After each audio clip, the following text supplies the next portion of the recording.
saya baca artikel kopi sudah masuk di Indonesia pada tahun 1669 ya. Betul. Kopi ono ora gitu. Itu. Begitu dia bilang ono bang, wah di otak saya langsung celing. Weh. Tapi kami sudah pengen bagaimana Ngawi itu punya kopi khas gitu kan. Ada yang kasih kartu nama. Hubungi ini untuk permodalan. Hubungi ini untuk nanti ke masalah manajemennya Wah, bagaimana gitu. Jalan semakin lebar Ya. ya.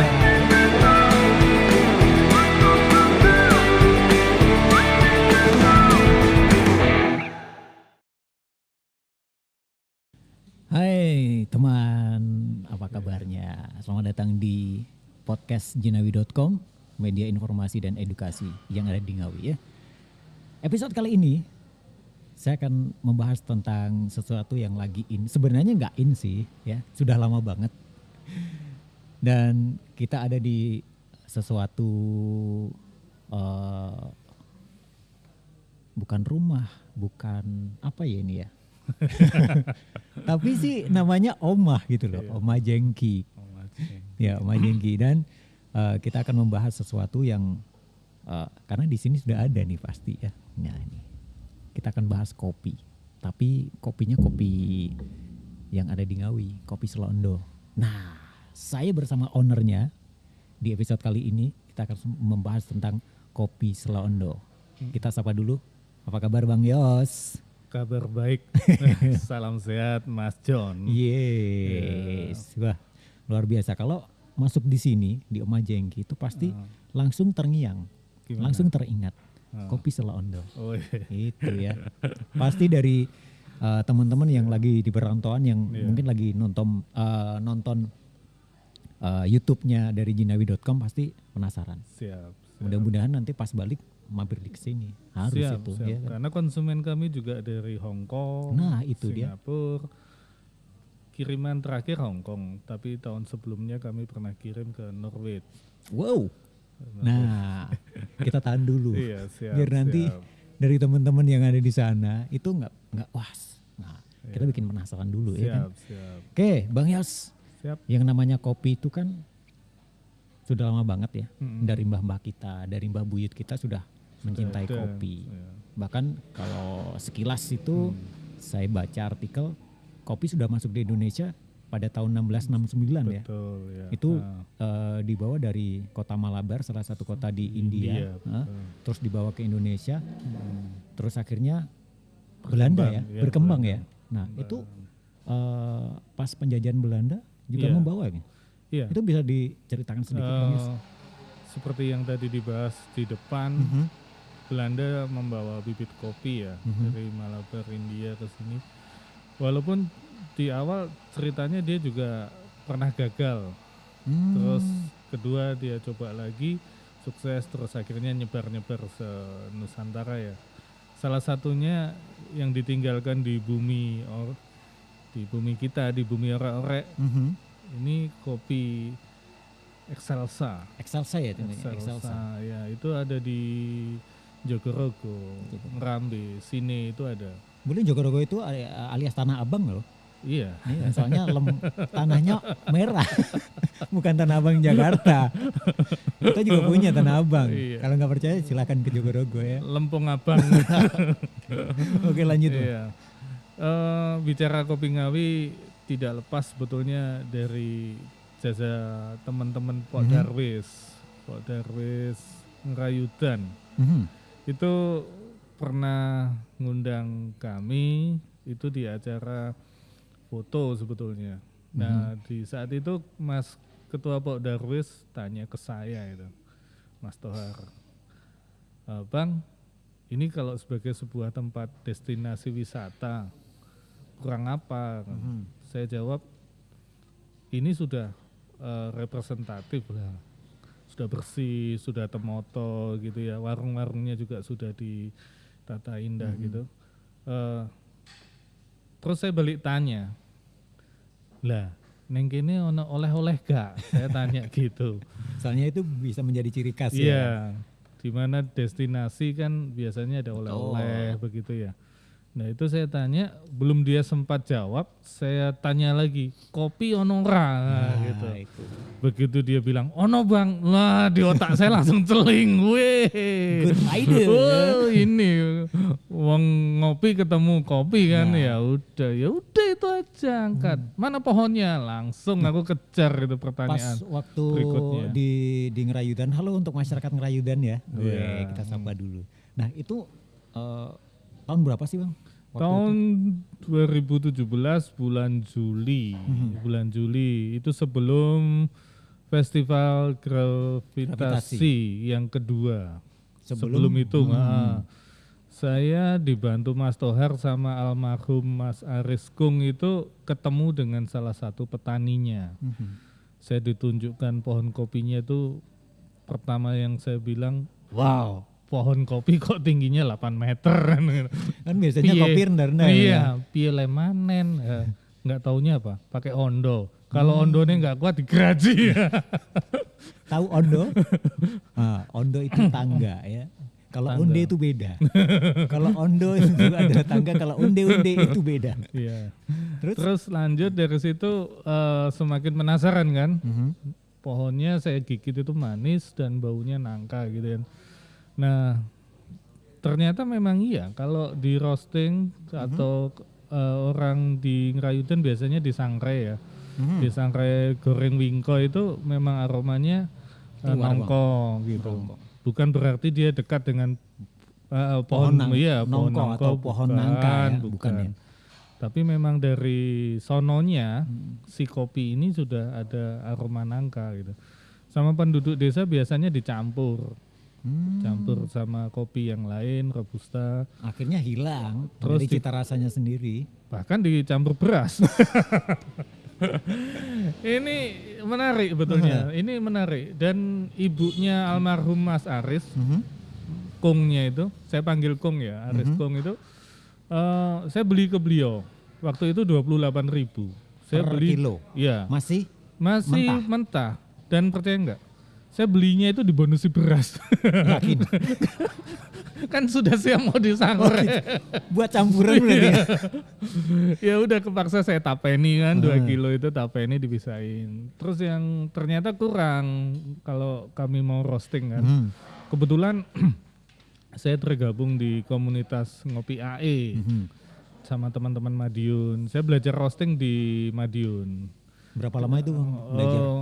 Ya listen by doing ya. Jadi saya belajar di situ sekali, 2 kali, 3 kali. Nanti tempat lain juga gitu. Di Ponorogo ada di komunitas juga anggota gitu.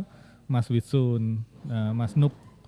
Itu juga demikian. Terus ada lagi Ponorogo di Mas Robi. Itu kami belum buka kedai. Omah Jengki belum buka. Tapi kami sudah pengen bagaimana Ngawi itu punya kopi khas gitu kan. Itu semakin membuat semangat kan gitu. Kopi ini dibawa mau kemana? Di roasting di Madiun gitu. Terus dicoba dicita rasakan di Solo. Di kota-kota mana selalu saya bawa. Terus tanggapan dari masyarakat setempat waktu roasting dari kopi Selondo itu gimana bang? Nah Mangklingi. Itu terbukti waktu di acara festival Gravitasi Bumi kedua itu kami bikin free kopi. Wah, jadi pokoknya ngopi gratis. Untuk bisa mencicipi kopi, cita rasa dari kopi cita Selondo. rasa kopi Selondo dengan metode sebelumnya di sangrai goreng wingko kami roasting ya. Dibantu sama Mas Samekto sama teman-teman Ngopi AE. Mereka juga hadir di acara tersebut untuk mengedukasi masyarakat bagaimana sih kopi itu diolah dengan baik. Jadi kopi itu dipisahkan dulu. Mulai dari proses petik ya. Dari proses petik, pasca panen, sampai ke roasting, sampai nanti ke penyimpanan setelah di roasting. Nah, di seduhan itu kami kenalkan seduhan tanpa ampas, V60. Itu Mangklingi. Sampai ada yang tanya, mosok iki kopi kene to bang? Loh, iya kopi kene loh. Lah jenengan tumbas nang pundi? Kula tumbas nang ngene konge. Loh, jane ya kopi kene. Nah gitu. kok kayak gini ya, kok nggak ada sangite gitu. Ya saya ceritakan kalau ini memang tidak digoreng wingko tapi di oven roasting. Terus kita tunggu 4 hari sampai 5 hari setelah di roasting. Jadi ada namanya masa resting, yaitu masa kopi istirahat. Jadi habis dipetik, habis di bla bla bla bla bla, diistirahatkan dulu lah. Di roasting, di open, setelah Di open, open itu diistirahatkan. Tujuannya apa? Untuk membuang kadar karbon dioksida sisa hasil pembakaran gitu. Jadi sebelum dibawa ke kedai, disimpan di toples seperti ini, dia disimpan di plastik seal gitu selama 4 hari. Baru kami sajikan di kedai. Ya untuk membuang karbonnya, sehingga yang kita minum benar-benar kopi yang sehat. Betul. Kopi-kopi yang layak layak diminum lah. Nah dari situ mulailah semuanya penasaran sampai dukungan itu luar biasa. Saya merasakan aura positif saat itu. Teman-teman kolega, Bapak Bupati, Bapak Wapu, Bapak Sekda itu semuanya mendukung. Ada yang kasih kartu nama, hubungi ini untuk permodalan, hubungi ini untuk nanti ke masalah manajemennya. Wah, bagaimana gitu. Ini jalan semakin lebar kan? Dan waktu itu ketemu namanya kalau nggak salah Bu Rina itu di situ, temannya Bapak Bupati itu. Bang, biasanya kopi belanjanya berapa kilo gitu? Ya kami belanjanya sesuai kebutuhan. Lah kalau ibu saya tanya gitu, biasanya 2 kontainer. Wow, yang saya hadapi seorang eksportir. Dia mengapresiasi baik kopi Ngawi, terus mendukung, dan itu membuat kami semakin semangat ya. Terus event kedua kami buat free kopi lagi. Di mana itu Bang? Di acara alun-alun di Live in Pok ya. Nah itu, di situ saya bisa intens ngobrol dengan Pak Wabub, dengan Mas Oni. Kebetulan beliau juga seneng single origin ya. Begitu diminum, wah asik ini. Bisa ini untuk single origin Ngawi. Siap Pak, bisa Pak. Terus sama teman-teman komunitas itu juga hadir. Kami gagas, kami matur ke beliau, Pak, ini kalau lebih terkenalnya lagi supaya Ngawi punya kopi, kita bikin festival kopi Pak. Oh emang bisa Pak. Akhirnya kejadian. Di kota lain ada itu Pak. Wah ya bisa. Cobalah kita pelan-pelan kita kan edukasi dulu ke petaninya. Dan waktu itu saya menyediakan diri bersama teman-teman komunitas Ngopi AE ngedukasi, betul-betul ngedukasi. Bersama teman-teman di Kayudan, komunitas Ngopi AE, Omah Jengki, dan Pok Darwis itu kita sharing. Sebaiknya kopi itu diapakan toh kan begitu. Jangan dicampur aduk, yang robusta, yang excelsa, yang liberica. Itu sampai sekarang masih loh Bang. Ya, dengan adat istiadat orang kampung, orang desa biasanya seperti itu. Tapi untuk yang di situ sudah lumayan bagus. Sudah.